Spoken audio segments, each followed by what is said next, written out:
So finally अब हम थोड़ी अब आगे बढ़ेंगे, ठीक है। काफ़ी ज़्यादा इंटरेस्ट चला गया था उस वीडियो के बाद, काफ़ी ज़्यादा लंबी हो गई थी 1-1.5 घंटे की। तो मॉनेटरी सप्लाई क्योंकि थोड़ा कठिन टॉपिक है, ठीक है, एक डेडिकेटेड वीडियो लानी पड़ी इसके लिए, ठीक है। तो मॉनेटरी सप्लाई स्टार्ट हम कर रहे हैं, ठीक है। यदि हमें देखना है कि यार मॉनेटरी सप्लाई है क्या, सॉरी नॉट मॉनेटरी सप्लाई यार, मनी मल्टीप्लायर कर रहे हैं, ठीक है। हम क्या कर रहे हैं, मनी मल्टीप्लायर, क्या कर रहे हैं, मनी मल्टीप्लायर, ठीक है, ठीक है। तो एक और तरीका क्या है मनी मल्टीप्लायर को कैलकुलेट करने का, 1/CRR परसेंटेज, ठीक है, 1/CRR परसेंटेज। जैसे हमने पिछली वीडियो में देखा था कि 20% करने पर 5 आया था, ठीक है। तो 20% यदि मैं करूँ तो कितना आ जाएगा, 5 आ जाएगा। सेम कॉन्सेप्ट यहाँ पे भी लगेगा, वैल्यू तो वही आएगी मनी मल्टीप्लायर की, ठीक है। तो स्टॉक ऑफ टोटल मनी यदि मैं देखूँ, ठीक है, M3, stock of total money यदि मैं देखूँ M3, stock of total money यदि मैं देखूँ M3, ठीक है, divided by stock of high powered money, ठीक है। यानी कितना जो मनी है वो सर्कुलेट हुआ है, एक्चुअली सर्कुलेट हुआ है, ठीक है, या प्रिंट हुआ है 100, ठीक है। डिवाइड कर देंगे तो क्या आ जाएगा, 10 आ जाएगा, जो कि है मनी मल्टीप्लायर, ठीक है, क्लियर, ठीक है। एक तो 2 तरीके हैं, ठीक है, एक तो 1/CRR परसेंटेज है, ठीक है, और दूसरा क्या है, दूसरा क्या है M3 डिवाइडेड बाय M0, इससे भी आ जाएगा, ठीक है, ठीक है, ठीक है, ठीक है, ठीक है, ठीक है, ठीक है। जैसे यदि मैं 1/10% कर दूँ, ठीक है, 10% यानी क्या जाएगा, क्या जाएगा, 1/10% करूँ तो क्या जाएगा, 10/100 आ जाएगा। तो क्या जाएगा,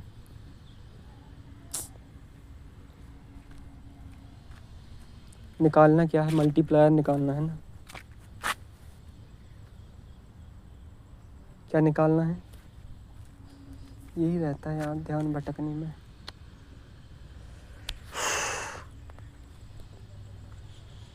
ठीक है, सो 1/CRR परसेंटेज हम देख रहे थे ना, ये इसका सेकंड फॉर्मूला है। एक मेथोडोलॉजी हमने देख ली थी तो अब हम उस पर टाइम वेस्ट नहीं करेंगे, ठीक है। तो 1/CRR परसेंटेज है, ठीक है। जैसे 10% है, 10% है जैसे, ठीक है, तो 1/10%, 10/100 करेंगे तो क्या जाएगा 0.1, 0.1 को क्या लिख सकते हैं 1/10, ऊपर भेज देंगे तो क्या जाएगा 10x, ठीक है। Net demand and time liabilities NDTL। अब देखो ज़रा समझो, उस टाइम पे मुझे ये समझ में नहीं आ रहा था कि देखो जब भी हम CR की बात करते हैं तो कैश रिज़र्व की बात कर रहे हैं ना, कि कैश रिज़र्व इतना आपको रखना पड़ेगा, किस में से रखना पड़ेगा लेकिन, ठीक है। इस वजह से मैंने इस कॉन्सेप्ट को यहाँ पे डाला है, ठीक है, NDTL को। NDTL क्या होता है कि यार बैंक अपनी net demand and time liabilities का पर्टिकुलर परसेंटेज रखेगा CRR में, ठीक है। CRR में तो रखना है बैंक को, पर रखना किस में से है, कहाँ से लाएगा वो पैसे, तो वो पैसे लाएगा NDTL में से। कहाँ से लाएगा, NDTL में से। होता क्या है NDTL होता है net demand and time liabilities, ठीक है। तो अकॉर्डिंग टू RBI एक्ट 1949, ठीक है, बैंक का कुछ परसेंट, ठीक है, NDTL का कुछ ठीक है, NDTL का कुछ परसेंट, ठीक है, कहाँ पे रखना पड़ेगा, CRR में रखना पड़ेगा, ठीक है। किस किस में, किस फॉर्म में रखना पड़ेगा, कैश के फॉर्म में, ठीक है, जिस पर उनको RBI से 0% इंटरेस्ट मिलेगा, ठीक है, या RBI डिसाइड करेगा, ठीक है। अच्छा वो अलग है, RBI को कितना, आरबीआई कितना इंटरेस्ट देगा? 0% इंटरेस्ट। सही में है क्या यार? ये मुझे थोड़ा डरा सा रहा है। सीआरआर पे इंटरेस्ट नहीं मिलता यार? प्लीज़ इसको चेक करो ज़रा, सीआरआर पे इंटरेस्ट नहीं मिलता? 0% इंटरेस्ट। देखो, अब देखो इसमें क्या लिखा है, RBI used to give interest on CRR balance but from 2007 the payment of interest is discontinued. ठीक है, क्लियर? तो 13% जो कि 3 to 5 15% था, लेकिन इसे अमेंड करके ग्रेटर देन 50% भी कर दिया, इक्वल टू और ग्रेटर देन 15% कर दिया। ठीक है, 2007 अमेंडमेंट एक्ट 2 आरबीआई एक्ट 1949। ठीक है, और आरबीआई डिसाइड करती है इसको। ठीक है, ग्रेटर देन 15% भी हो सकता है अब। ठीक है, पहले 3% to 15% हो सकता था। ठीक है, ठीक है। अब कुछ परसेंट तो यहाँ पे चला जाएगा सीआरआर के फॉर्म में, कुछ परसेंट यहाँ पे कहाँ चला जाएगा? एसएलआर के फॉर्म में। यदि उनको यानी उनको खुद के पास मेंटेन करना पड़ेगा। किस फॉर्म में?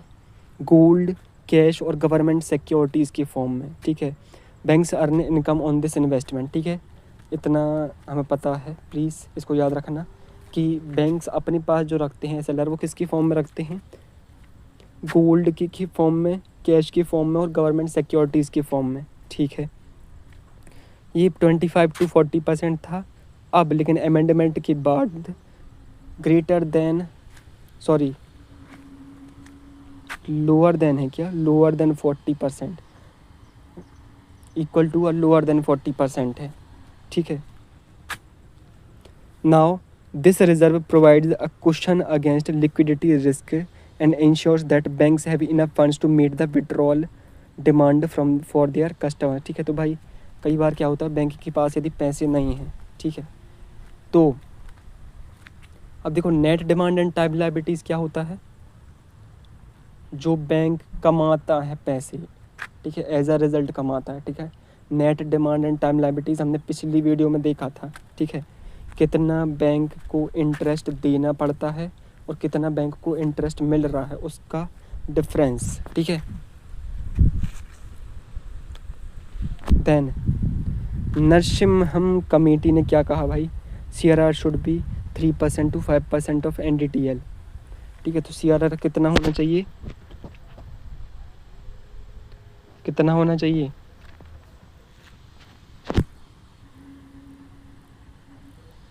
3 to 5%। ठीक है, 1991 में। ठीक है, और फिर उसके बाद 15%, और अब कितना है? 10, 4.5। अब 4.5 के बीच में ही सीआरआर रहता है। ठीक है, bank should be allowed to select the liquid assets of their choice as a SLR investment. ठीक है, तो बैंक के पास ये चॉइस दी जानी चाहिए कि भाई उनको किस में इन्वेस्ट करना है। ठीक है, जिसमें भी इन्वेस्ट करना है। एसएलआर सिक्योरिटीज़ की बात करूँ तो RBI introduced the concept of SLR securities in the year 1996। ठीक है, एसएलआर जो सिक्योरिटीज़ है, इसका कॉन्सेप्ट कब कब किया था इंट्रोड्यूस? 1996 में। Bonds and debentures of private firms with investment grade rating. ठीक है, सर्टिफिकेट ऑफ डिपॉजिट्स यानी CDs issued by banks, commercial papers of NBFCs with A2+ ratings, state development loans issued by state government, security issued by NABARD and SIDBI, and securities issued by multilateral institution such as World Bank, ADB etcetera. इन सब में invest कर सकते हैं। ठीक है, तो ये थोड़ा याद करने लायक है, इसको याद रखना प्लीज़।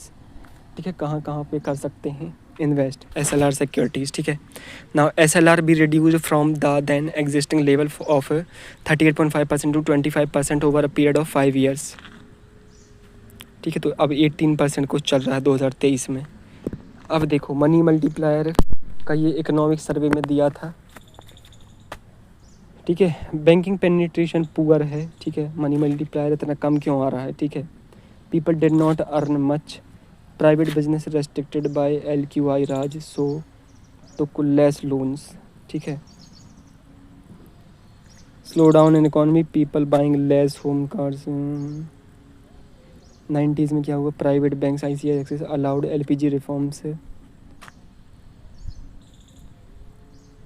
अब देखो रिज़र्व डिपॉजिट रेशियो भी कुछ रहता है, इसको भी ज़रा समझ लो। इनका फार्मूला बस काम का है, ठीक है।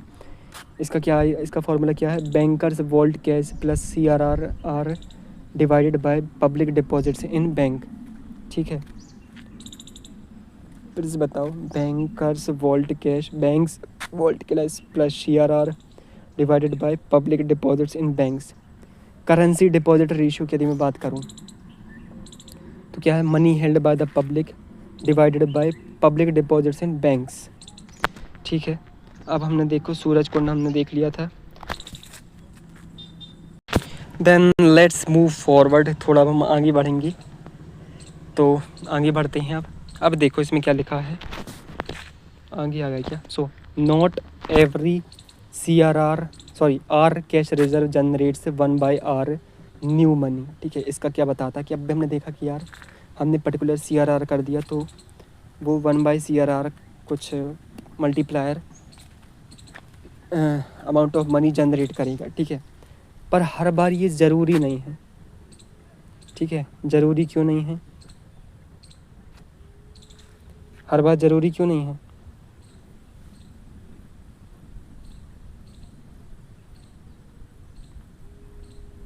अभी एक सेकंड रुक जाओ थोड़ा,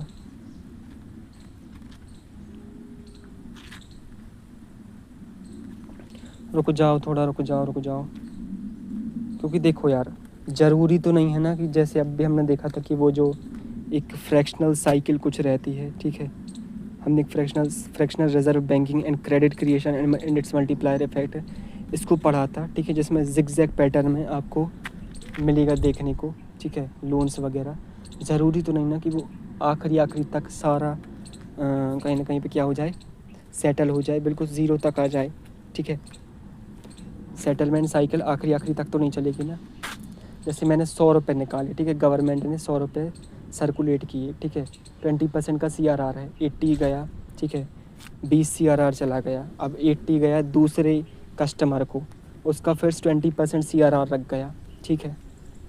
यदि उसने डिपॉजिट कर दिया तो 64 गया, फिर 64 का फिर ज़रूरी तो नहीं ना कि हर उस 100 को लेने, हर वो 100 रुपीज़ को लेने, हर वो 100 रुपीज़ एज अ लोन उठ जाएं, ठीक है।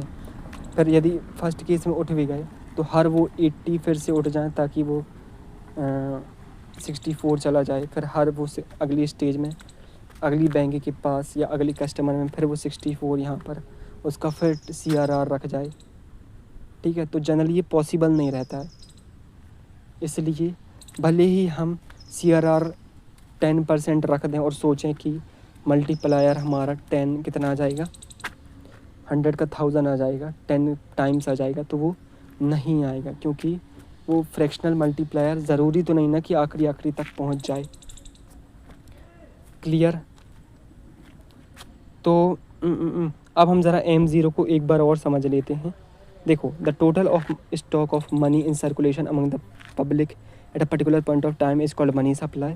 The measures of money supply in are classified into 4 categories, M1, M2, M3 and M4 along with M0.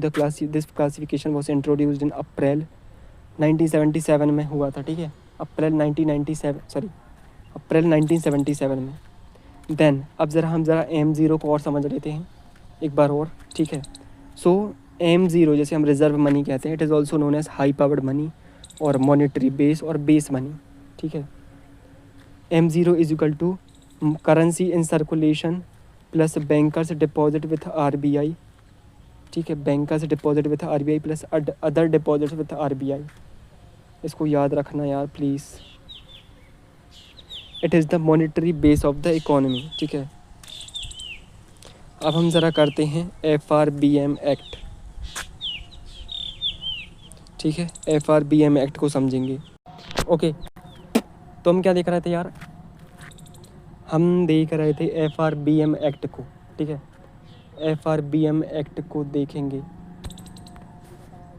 So FRBM act होता क्या है। FRBM act stands for fiscal responsibility and budget management act enacted in 2003 aims to provide fiscal discipline, transparency and accountability in the management of the India's finances.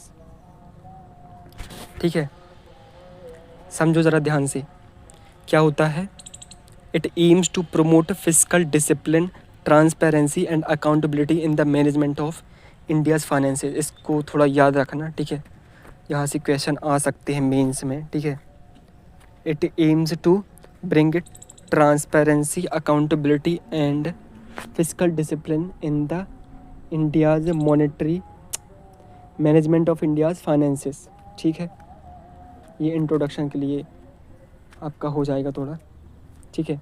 Then FRBM act 2003 is regulated by department of economic affairs, ठीक है, ministry of finance, ठीक है। Ministry of finance का department of economic affairs इसको क्या करता है, regulate करता है, ठीक है, याद रखना इसको, ठीक है। मिनिस्ट्री ऑफ फाइनेंस का डिपार्टमेंट ऑफ इकोनॉमिक अफेयर्स। तो यहाँ से भी क्वेश्चन आ सकता है कि डिपार्टमेंट ऑफ इकोनॉमिक अफेयर्स किससे रिलेटेड है, मिनिस्ट्री ऑफ फाइनेंस से रिलेटेड है, ठीक है। और FRBM एक्ट किसके अंडर आता है, मिनिस्ट्री ऑफ इकोनॉमिक अफेयर्स के, ठीक है। Sorry department of economic affairs. Then physical responsibility and budget management act 2003 ensures intergenerational equity in physical management and long term macro economic stability by reducing physical deficit, ठीक है। तो क्या इसका target क्या है भाई, एम्स एंड ऑब्जेक्टिव क्या है, ensure intergenerational equity in physical management. क्या होता है इसका, क्या है भाई इसका मोटिव, ऑब्जेक्टिव, इंटरजनरेशनल इक्विटी को इंश्योर करना, किस में, फिजिकल मैनेजमेंट में, ठीक है, clear. And long term macro economic stability, ठीक है, long term macro economic stability रही आए, ठीक है, बाय रिड्यूसिंग फिजिकल डेफिसिट, ठीक है। कैसे करेंगे ये सब, by reducing physical deficit, clear. It further ensure effective conduct of monetary policy and prudential डेप्ट management consistent with physical sustainability, ठीक है। इसका एक और ऑब्जेक्टिव क्या है, effective conduct of monetary policy, यानी मॉनेटरी पॉलिसी अच्छे से काम करती रहे, ठीक है। डेप्ट मैनेजमेंट भी प्रूडेंशियल हो, ठीक है, प्रूडेंशियल यानी समझदारी भरा, ठीक है। Consistent with the physical sustainability, ठीक है, यानी वो फिजिकल सस्टेनेबिलिटी से क्या होता रहे, कंसिस्टेंट यानी मैच होता रहे, क्लियर।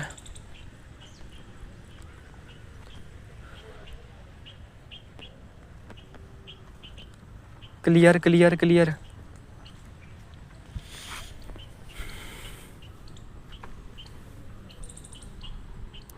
क्लियर। तो FRBM एक्ट के अब हम कुछ प्रोविज़न देखेंगे, अब लेकिन उसके पहले हम ज़रा कुछ देख लेते हैं। If RBI printed the money to help government we will call it monetization of the deficit. याद रखना, यदि गवर्नमेंट क्या है, कुछ डेफिसिट वगैरह में चल रही है और उस डेफिसिट को पूरा करने के लिए यदि RBI हेल्प कर रही है तो उसे क्या कहेंगे, मोनेटाइजिंग ऑफ डेफिसिट। अभी हम देखेंगे ये क्यों हमने पढ़ा, ठीक है, मोनेटाइजिंग ऑफ डेफिसिट, ठीक है। अब ज़रा समझो, टाइप्स ऑफ सिक्योरिटीज़ की यदि हम बात करें तो 2 प्रकार की रहती हैं और भी प्रकार की रहती हों तो नहीं पता। पहले तो ट्रेजरी बिल रहता है भाई, जिसकी वैलिडिटी क्या रहे, लेस देन 1 ईयर जिसकी मैच्योरिटी हो, ठीक है। फिर होती है गवर्नमेंट सिक्योरिटीज़ जिसकी 1 ईयर और हायर मैच्योरिटी है, ठीक है। At the time of used और already purchase government securities RBI can buy sell here, it is called open market operation, ठीक है। So RBI is not allowed to purchase in primary market, ठीक है। तो RBI के पास क्या permission है कि जो भी गवर्नमेंट सिक्योरिटीज़ है, गवर्नमेंट सेल करती है प्राइमरी मार्केट में, उसको RBI क्या कर सकती है, सेकेंडरी मार्केट में परचेज़ कर सकती है, प्राइमरी मार्केट में नहीं, सेकेंडरी मार्केट में। अब देखो FRBM एक्ट के अब हम थोड़ा प्रोविज़न देखेंगे, अभी जो हमने ऊपर देखा उसी से रिलेटेड है। First, central government shall first take appropriate measures to limit the fiscal deficit up to 3% of the GDP by the 31 March 2021। देख लेना ज़रा, ये चेंज तो नहीं हुआ ना पक्का।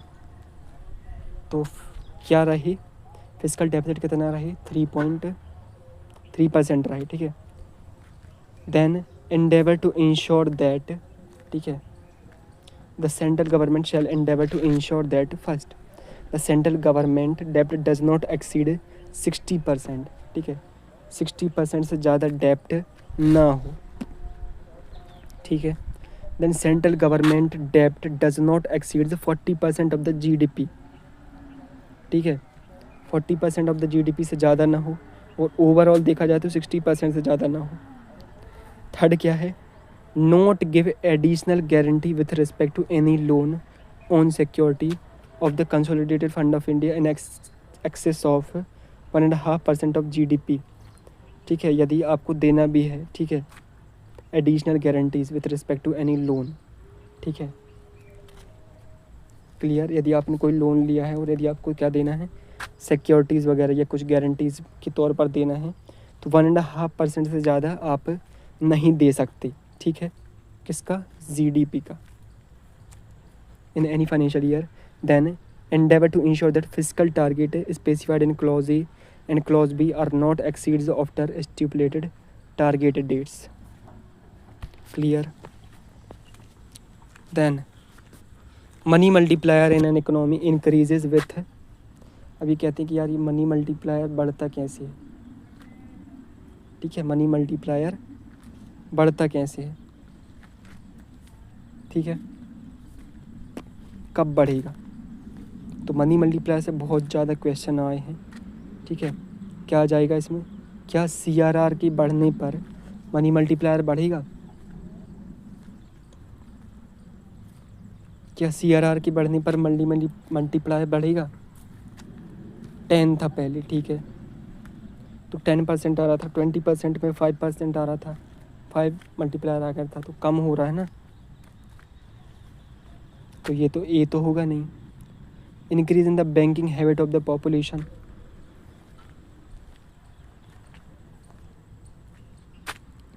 Increase in the statutory liquidity, increase in the population of the country, देखो डी तो बिल्कुल नहीं होगा। सी देखते हैं, increase in the statutory liquidity ratio, यानी उनके पास कितना पैसा रखा है उनने, ठीक है, उनके पास खुद ने कितना पैसा रखा है, ये उससे ये थोड़ी ना फ़र्क पड़ेगा कि यार CRR में वो कितना रख रहे हैं, ठीक है। तो increase in the banking habit of the population, ठीक है, क्योंकि जितना ज़्यादा बैंकिंग हैबिट बढ़ेगी उतना ही ज़्यादा बैंक में डिपॉजिट होगा, उतना ही ज़्यादा वो पर्टिकुलर जिगजैग साइकिल चलेगी और सारा कुछ होगा, ठीक है। नाउ हमने देख लिया था भाई, अब एसेट्स ऑफ इशू डिपार्टमेंट यदि हम देखा जाए तो भाई जो RBI गवर्नमेंट करेंसी वगैरह सर्कुलेट करती है, तो RBI के पास कुछ होना भी तो चाहिए ना। जैसे हमने पहले देखा था कि यदि आपको सेटल करना हो तो आपको डॉलर के साथ करना पड़ता था, ठीक है, या गोल्ड के साथ करना पड़ता था। वैसे ही अभी भी क्या होता है, गवर्नमेंट जितनी भी करेंसी नोट्स इशू करती है वो in exchange with certain assets करती है, ठीक है। इतने एसेट्स जमा हो जाएंगे, उतने ही अमाउंट ऑफ करेंसी वो क्या कर देगी, इशू कर देगी। तो वो एसेट्स में आता क्या क्या है, गोल्ड्स कॉइन्स आते हैं, बुलियन आते हैं, फॉरेन सिक्योरिटीज़ आते हैं, इंडियन गवर्नमेंट सिक्योरिटीज़ आती हैं, rupee coins and 1 rupees note आते हैं, याद रखना, ठीक है। Now money supply and FRBM act को हम देख रहे थे, अब शायद ज़्यादा कुछ नहीं बचा है, ठीक है। So money supply and FRBM act को हम देख रहे थे। हमने देखा था कि लेस दैन 1 ईयर हो तो शॉर्ट टर्म जैसे कहते हैं, तो उसमें ट्रेजरी बिल आता है, WMA CMB आते हैं, ठीक है।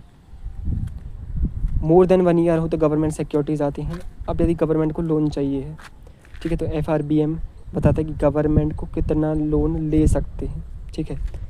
तो RBI क्या कहता है कि आई एम पब्लिक डेप्ट manager, I will handle this process from my e-Kuber portal, ठीक है। तो LIC जैसे हैं, ठीक है, loan to government by investors, तो या तो फिर गवर्नमेंट क्या कर सकता है, इन्वेस्टर्स से लोन ले सकता है, ठीक है। Normally RBI not buy from here to FRBM act. तो इन्वेस्टर्स वगैरह उनने भी इन्वेस्ट करके कर सकते हैं, ठीक है, सिक्योरिटीज़ वगैरह। या तो फिर वो इन्वेस्टर, देखो समझो, या तो गवर्नमेंट क्या कर सकती है, इन्वेस्टर्स से लोन ले सकती है, ठीक है, RBI not buy from here due to FRBM act. दूसरी तरफ क्या है, या तो फिर प्राइमरी और सेकेंडरी मार्केट में वो क्या करेगी, सिक्योरिटीज़ इशू करेगी।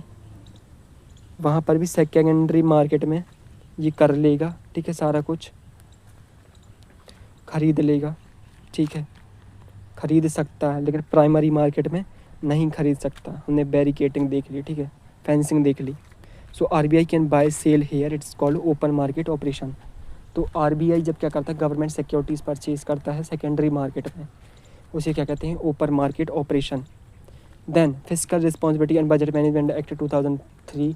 अब हम ये हैंड आउट में से देख रहे हैं, कुछ एक्स्ट्रा कुछ मिलता है। तो नोटेबल प्रोविजन क्या है, government has to control its fiscal deficit within blank % of GDP. Government cannot borrow from RBI. In other words, RBI cannot buy government's loan instrument for itself from primary market except in two situations: short term V's and means advance, ठीक है। तो WMA क्या है, V's and means advance। So government cannot borrow money from RBI, ठीक है, accept in to situation, या तो फिर WMA के थ्रू, ठीक है, शॉर्ट टर्म WMA के थ्रू, या तो फिर during war, disaster, agri crisis, big fall in GDP, ठीक है।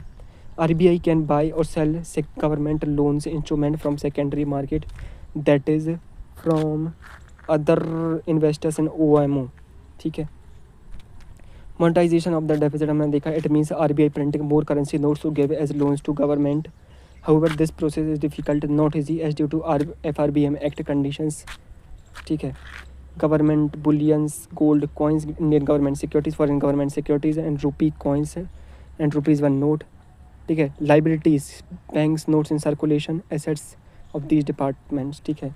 यानी जितना भी भाई क्या करोगे आप सर्कुलेट करोगे, उतना ही ज़्यादा लाइबिलिटी आएगी, और लाइबिलिटी को बैलेंस करने के लिए क्या करना पड़ेगा, बैलेंस करने के लिए क्या करना पड़ेगा, एसेट्स आपको रखनी पड़ेंगी, ठीक है।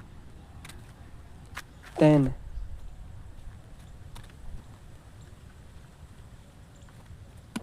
नाउ आखिरी कॉन्सेप्ट हम पढ़ेंगे, जो कि है velocity of money circulation.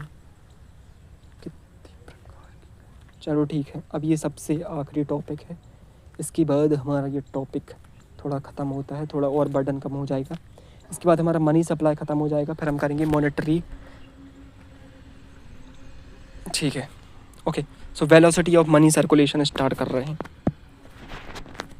So it is the average number of times money passes from one hand to another during given time period, ठीक है। तो during given time period money कितनी हाथ एक्सचेंज करता है, ठीक है, कितने लोगों के पास जाता है, ठीक है। Example, you bought pen worth ₹10 from shopkeeper, he use ₹10 note to buy tea from another vendor shop, same currency note performed functions of ₹20। This velocity of money is affected by 2 factors. First क्या होता है, income distribution. Money in the hands of poor people has higher velocity that the rich people, ठीक है। तो generally होता क्या है, जब लोग गरीब रहते हैं, ठीक है, तो दिन दहाड़े भाई, मतलब सॉरी दिन दहाड़े नहीं, दिन की जो भी दिहाड़ी रहती है, ठीक है, जितना वो कमाते जाते हैं उतनी ज़्यादा उनकी क्या हो जाती है, उठती जाती है। तो जल्दी जल्दी क्या होता है, वेलोसिटी उनकी बढ़ती जाती है, ठीक है। जैसे समझ लो मैं डेली वेज वर्कर हूँ, मैं 400-500 रुपये यदि कमा रहा हूँ, तो मैं जो है ज़्यादा टाइम नहीं लगेगा कि वो साढ़े जितने भी 400-500 रुपये हैं वो जल्दी उठ जाएंगे और किसी और के हाथ में वो चले जाएंगे, ठीक है।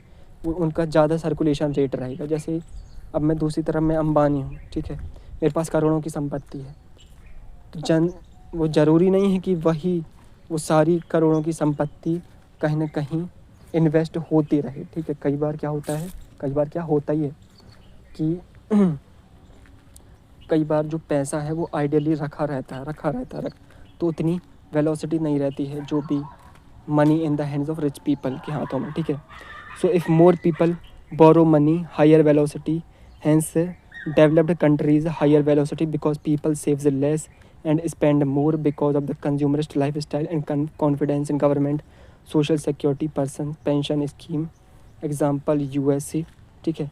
बूम पीरियड इन इकॉनमी, यदि बूम पीरियड चल रहा है इकॉनमी में, ठीक है. More raw material purchase and hiring, higher velocity, ठीक है. तो जितना बूम पीरियड होगा उतना ही ज़्यादा वेलोसिटी होगा. So finally we are done with the money supply. इसके बाद हम क्या करेंगे, मॉनेटरी पॉलिसी स्टार्ट.